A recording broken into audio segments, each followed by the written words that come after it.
Yang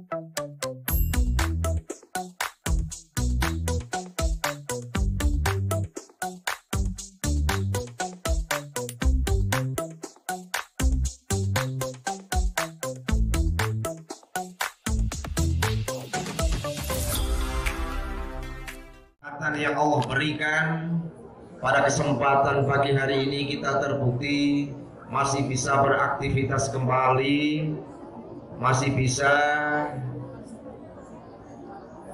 mengikuti kegiatan. Salah satunya adalah peringatan Nabi Muhammad SAW, keluarga besar SMK 2 Tegal. Mudah-mudahan kebersamaan kita, hadir kita pada kesempatan pagi hari ini benar-benar akan mendapatkan ridha Allah Subhanahu wa Ta'ala. Walaupun acara pada pagi hari ini dihadapkan dengan situasi antara cerah dan mendung, kia angger panas ya rada terus, angger berkia rada.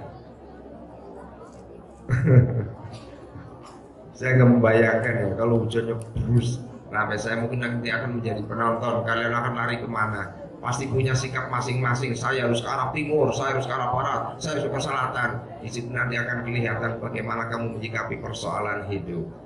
Salawat dan salam abadi semoga terlimpahkan selalu kepada baginda kita, Nabi besar Nabi Muhammad Sallallahu Alaihi Wasallam, para keluarga dan para sahabat-sahabatnya, dan semoga akan sampai pula kepada kita sebagai umatnya yang setia. Allahumma Allahumma.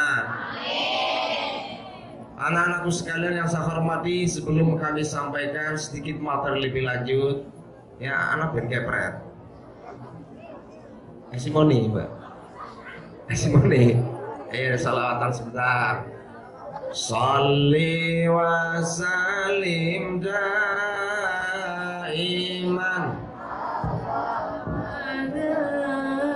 salli wa salim daiman, wal ali wal ashabi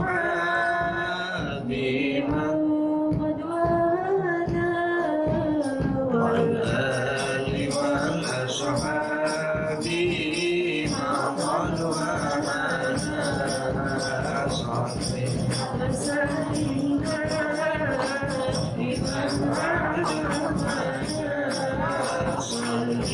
wa salim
disepelekan, yang sepele diutamakan. Sholli wa sallim daiman ala mada, sholli wa sallim daiman ala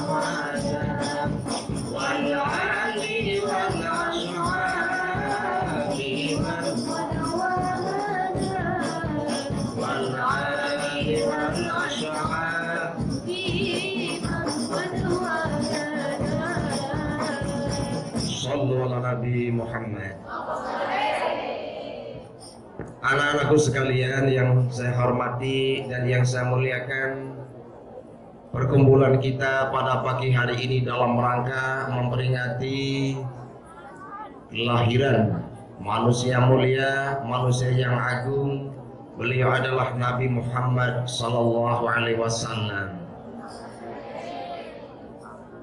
Menjadi sebuah harapan kita, walaupun acara seremonial ini dilakukan secara sepintas, tetapi kita sebagai manusia yang beriman selalu berharap kepada Allah Subhanahu wa taala, semoga kita bisa mentransformasi nilai-nilai profetik, nilai-nilai uswah yang telah dicontohkan oleh Rasulullah, semoga bisa kita aplikasikan dalam kehidupan kita sehari-hari.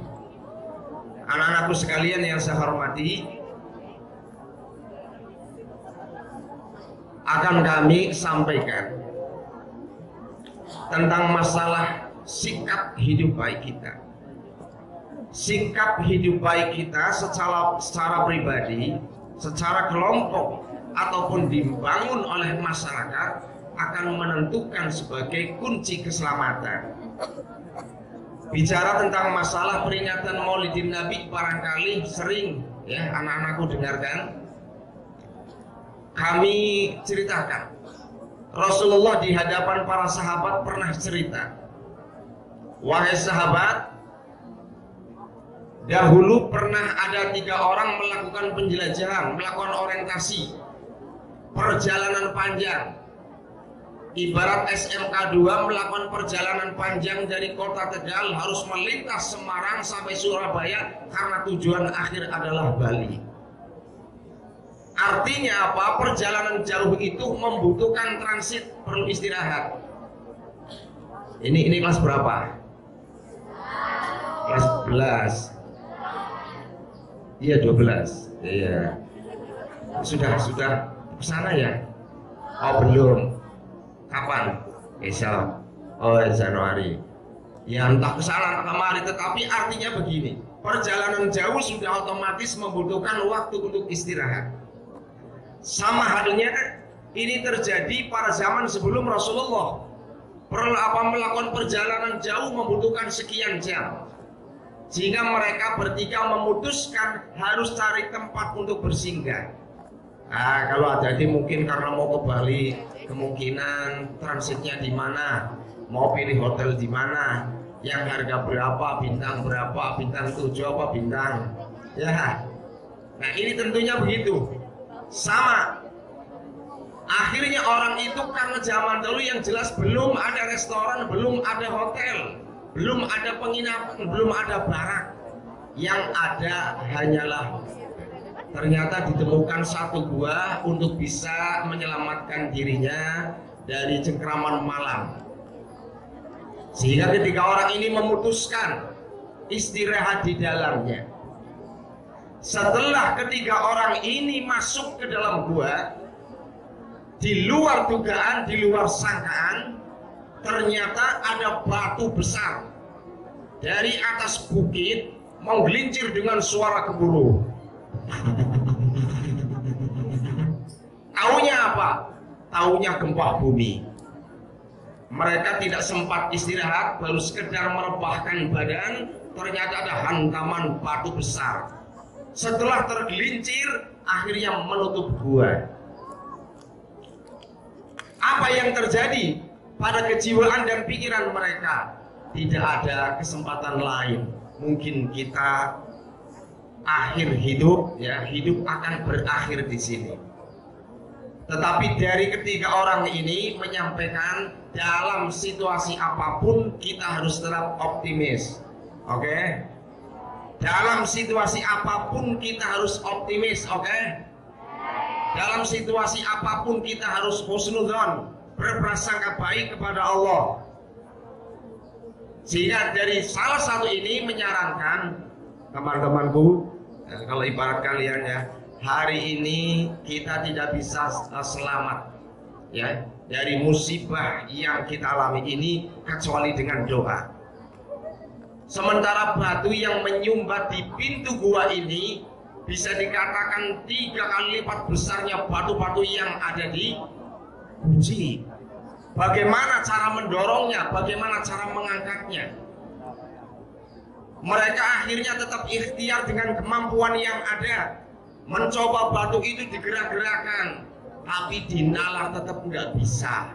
Jangankan batu sebesar itu, yang kecil pun kalau didorong, kalau tidak keseimbangan keluar tenaga nggak mungkin. Maka akhirnya apa? Dah kita percuma seperti ini, lebih baik kita doa. Loh, bagaimana? Kita sudah ikhtiar saja nggak bisa bergerak, apalagi dengan doa. Kata salah satu orang ini, kita berdoa dengan curhat kepada Allah, menceritakan salah satu amal baik yang pernah kita jalani selama hidup. Ya akhirnya oke, kalau begitu ya situ dulu yang doa. Akhirnya ya saya yang doa dulu. Apa doa orang yang pertama ini? Ya Allah, aku adalah seorang laki-laki yang sudah punya istri, bahkan punya anak-anak, tetapi kedua orang tuaku pun masih hidup. Sudah menjadi rutinitas bagi kami ya Allah, sejak kami remaja selalu menyuguhkan, selalu menyiapkan minuman terutama buat ibu sebelum mereka istirahat. Dan hal ini aku jalani ya Allah sejak masa anak-anak, remaja, dewasa, bahkan sampai kami berkeluarga. Pada suatu waktu laki-laki ini lupa pulang kerja kemalaman. Ternyata teringat malam ini belum sempat memerahkan susu, belum sempat menyiapkan minuman dan makanan buat ibunya, sehingga akhirnya lari kencang. Sampai di rumah dia bergegas ambil gelas, memerah susu. Setelah akan disuguhkan, diberikan kepada ibunya, kepada orang tuanya, ternyata keduanya sudah tertidur lelap. Di situ muncul kekecewaan, muncul penyesalan. Kenapa terlena sampai pulang kemalaman? Tetapi susu itu tetap disiapkan, dipegang oleh tangannya. Sementara saat itu anak-anaknya nangis. Karena apa? Malam itu sudah biasa setelah mbah minum susu itu langsung cucu-cucunya. Nah akhirnya anaknya nangis karena sudah jamnya, sudah waktunya minum. Nah akhirnya bocek gendolan bayi, papa mimi cucu, papa mimi cucu. Apa ibunya bilang? Pak, itu anaknya nangis, itu air susunya dikasihkan sama anak, ibu sudah tidur, ngapain kayak gitu? Apa jawab laki-laki ini? Demi Allah, dalam hidupku tidak akan pernah rela dan ridho minuman sebelum dinikmati oleh ibu, dinikmati oleh keluarga terlebih dahulu. Pada saat itu merengek-rengek. Diharapkan di tengah malam ibu bisa siuman, bisa bangun. Jam 9 orang tangi, jam 10 orang tangi, jam 11 orang tangi, pantangi jam pira. Ternyata ibunya bangun itu ketika fajar menyingsing. Anak itu tidak tidur, hanya berpegang gelasnya. Dan itu dilakukan ikhlas karena memang birrul walidain. Maka Allahumma in kuntu fa'alu dzalika ibtigha'a fa farij 'anna ma nahnu fihi. Ya Allah, apabila selama ini yang aku lakukan pengabdianku kepada orang tua itu benar-benar ikhlas dalam pandangan Engkau ya Allah, fa farij 'anna ma nahnu fihi. Selamatkanlah kami dari bala atau bencana ini. Maka Alkisah, batu itu tergeser, tetapi ketiga orang ini belum bisa keluar. Pertanyaannya, kira-kira ada enggak produk anak-anak SMK 2 Tegal yang benar-benar selalu melakukan yang terbaik buat bapak ibunya? Ada enggak? Kira-kira ada putra yang seperti itu enggak, Putri? Ada enggak? Ada? Nah, artinya apa? Karena kesuksesan itu juga akan ditentukan saat ini. Jika anak-anakku ingin sukses, sadarlah diri kamu dilahirkan oleh siapa, dibesarkan oleh siapa. Dan saat ini kalian telah diserahkan, dipercayakan di SMK 2 Tegal. Artinya mereka yang telah mengajar kalian, Bapak Ibu guru, mereka adalah wakil ataupun orang tua kalian di saat kalian pembelajaran. Tidak ada rumus lain, ya, tidak ada jalan lain. Kalau kalian pengen sukses, hormati kedua orang tua kalian, ya, terapkan kejujuran. Kalau memang ada kegiatan di luar, sampaikan kepada Bapak Ibu, Bu, Pak, ada acara kelompok belajar bersama di luar. Apa yang menjadi alasan kamu benar? Ora gawe-gawe, wis njaluk duwite akeh, sangune akeh, jebule nggoroi wong. Hindari hal ini. Dalam kasat mata seakan hal itu kamu berhasil, tetapi di kemudian hari nanti anak-anak yang seperti ini akan menjadi menyesal. Yang kedua, buktikan di antara kalian kalau memang benar menjadi anak yang patuh kepada Bapak Ibu guru, buktikan mulai masuk di sini sampai akhir. Dan sampai kalian menjadi alumni, nanti akan kamu rasakan ilmu yang kamu dapatkan, manfaat atau tidak. Ya, di dunia industri, di dunia kerja kalian bisa diterima atau tidak.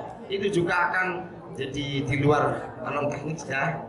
Jadi kalau kalian pengen jadi orang sukses, di samping belajar, hormati kedua orang tua, juga hormati Bapak Ibu. Sekalipun kalian sukses itu, jangan pernah mereka dianggap mereka guru aku, mantan guru aku. Lo kan guru mantan. Kalau sudah guru ya guru, guru sampai kapanpun. Dan ini gerimis tambah banter. Gerimis tambah banter, panas tambah panas. Iya guys, papa. Bawa baju berapa? 5. Iya nggak apa-apa. 10. Oke. Cerita yang kedua gini. Karena batu itu sudah bergeser, tetapi ketiga orang ini belum bisa keluar. Akhirnya yang satu doa, ya Allah, saya adalah seorang pemuda yang sukses dalam perusahaan, tetapi sampai saat ini kami masih melajang, ya Allah. Bukan berarti dari sekian banyak putri-putri yang ada di SMK 2 Tegal tidak ada yang mau dengan kami, ya Allah. Jadi laki-laki ini termasuk laki-laki yang sukses, terutama dalam masalah usaha materi. Tetapi ada kegagalan karena dia sampai pada usianya mestinya, tetapi masih lajang. Si bujang baik. Apakah dia tidak laku? Sebenarnya banyak yang mengharapkan, baik putri maupun orang tua terutama pengen dedek mantu bujalanan ini. Tetapi mohon maaf, sejak awal mungkin benih cinta tumbuh di hati laki-laki ini hanya satu, si Sri. Jadi cintanya itu hanya bisa dilabuhkan pada si Sri dan tidak pernah pada yang lain. Sehingga urip ing ora karo si Sri ya ora. Nah, kebetulan cuman sungguh disayangkan perjuangan yang ia lakukan. Sampai ngomong kancane titip salam ya orang tahu balik, di WA ya orang balas, di SMS apa maning, di telepon ya mati, di silent. Harus bagaimana? Buntu. Akhirnya dia dalam masalah dunia percintaan dia sudah tutup sejarah. Desa itu dilanda paceklik, dilanda kekurangan. Sehingga termasuk salah satu ya yang dilanda paceklik adalah keluarga si Sri. Ini saya hanya sebutkan tamsil saja ya. Orang tuanya butuh makan, cari usaha kesana kemari nggak mendapatkan, tidak ada jalan lain, kudune utang. Tapi siapa di antara mereka yang bisa menolong kondisi seperti ini? Nyilih mene ora oleh, utang mana ora oleh, padahal gue ora duwene. Ternyata setelah dipikir di masyarakat ini yang paling pantas, paling layak dijaluki utang wis sapa. Ternyata dipikir, aduh, anane Mas Anton ya. Ki anggere aku nyilih mana engko keprimen. Ya, tapi akhirnya diton dan iki Bu Sri. Jareke Anton bocah duwe, tulung mana nyilih, ora ketang pirang bu pira, mana karo papa bumpangan. Kondisi seperti ini, Anda tidak pernah membuka hati untuk dia. Bahkan ada ketakutan. Perasaan kamu enggan sekali. Jangankan duduk lama, ketemu sepintas pun kamu nggak mau. Sementara ini ada perintah dari Ibu Sri, tolong Sri, usaha yang kena mana ini mari Mas Anton.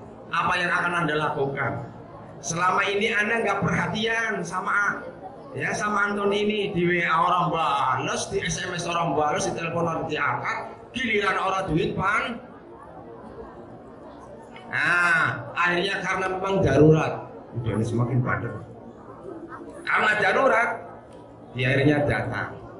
Kebetulan laki-laki ini sedang duduk. Tidak diduga juga ternyata entah dari mana si Sri datang. Kira-kira perasaan apa yang kalian tangkap di hati Anton saat itu? Hah? Senang apa senang? Senang, percaya atau enggak? Hah? Kira-kira masalah apa dia datang? Diundang juga nggak pernah datang, sekarang nggak diundang datang. Akhirnya laki-laki ini merasa bahwa dia sedang dibuai di alam mimpi. Kita temenan apa orang ya? Yang mimpi apa orang ya? Dijiwi tangannya deh, daning lara. Berarti asli. Ya. Akhirnya datang dengan penuh malu. Dia ya kondisi seperti apa harus buat tuntutan. Assalamualaikum. Dijawab antara Mas Anton apa? Waalaikumsalam. Waalaikumsalam. Si Sri berat ini namanya ya Allah. Di surat dia harus membalas sakit tekak. Nah sekarang jo lenggah monggo lenggah. Istilahnya ada apa? Sri, maaf ya Mas, saya mengganggu waktunya. Iya nggak apa-apa, saya senang diganggu waktunya kok. Terus ada kepentingan apa ini? Mohon maaf, saya diberita Ibu. Ya diberita Ibu apa? Pan utang Mas. Izin apa izin? Kalau bapak kamu nyuruh kamu utang gimana?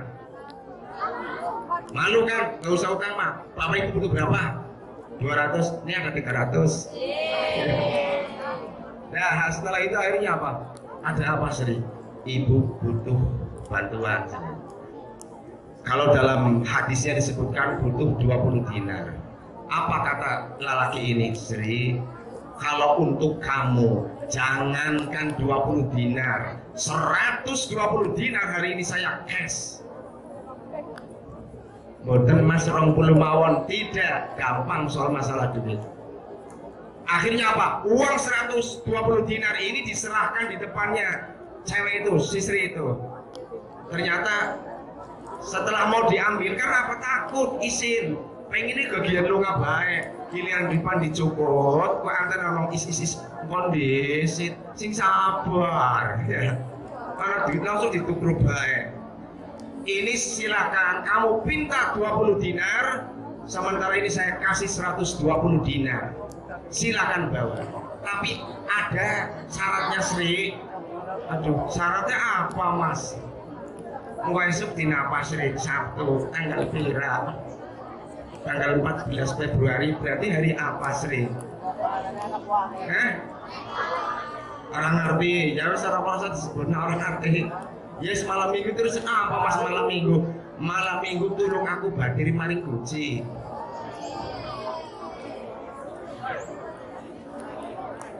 Iya akhirnya terus kesananya pakai apa? Biasanya pakai apa kalau kesana? Mobil, kalau mobil cowok katanya nggak asik karena duduknya berdampingan. Pakainya apa? Laki-lakinya sebelah mana? Depan. Putrinya sebelah mana? Enaknya yang gimana? Nah, Alkisah begini, karena dia diajak dalam situasi di malam kesunyian, sudah tidak ada saksi satu mata pun di luar 4 orang ini. Hanya alam yang menyaksikan. Tetapi perempuan ini menyatakan dengan keterpaksaan apa yang dia lakukan ini hanya karena untuk memenuhi kebutuhan orang tuanya. Awas, di saat laki-laki ini akan melakukan hal yang tidak dibenarkan, apa yang disampaikan oleh putri ini, dia meneteskan air mata. Ittaqillah wala tafdhul khatama ila bihaqi. Mas Anton, tolong jangan pernah kau kotori jiwa ini, jangan pernah kau renggut kesucianku kecuali dengan jalan yang nikah. Artinya apa? Setelah ada kalimat seperti ini, ternyata Anton pun menangis, menyesal ya. Tetapi dengan penyesalannya tidak serta-merta 120 dinar diambil, justru diberikan dengan cuma-cuma. Ya Allah, jika apa yang aku lakukan ini ikhlas ridho karena menjadi maksiat pada Engkau ya Allah, fafarrij anna ma nahnu fihi, selamatkanlah kami dari musibah ini. Oleh karenanya anak-anakku sekalian yang saya hormati, inilah barangkali peringatan Maulidin Nabi ini. Kalau kita mentransformasi nilai-nilai apa ketauladanan ya, uswah hasanah dari Rasulullah Shallallahu Alaihi Wasallam, mudah-mudahan bisa kita aplikasikan, bisa kita amalkan dalam kehidupan kita sehari-hari, baik di rumah, baik di lembaga pendidikan, termasuk dalam rangka kalian bergaul dengan sesama.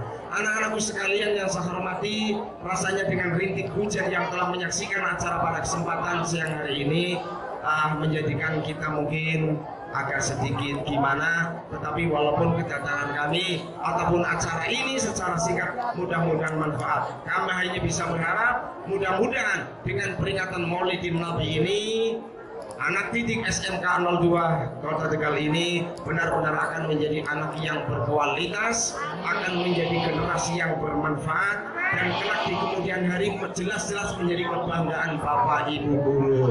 Demikianlah kurang lebihnya yang bisa kami sampaikan. Mohon maaf atas segala kekurangan. Akhirul kalam billahi taufiq hidayah wa ridwal inayah. Wallahu minkum, wassalamualaikum warahmatullahi wabarakatuh.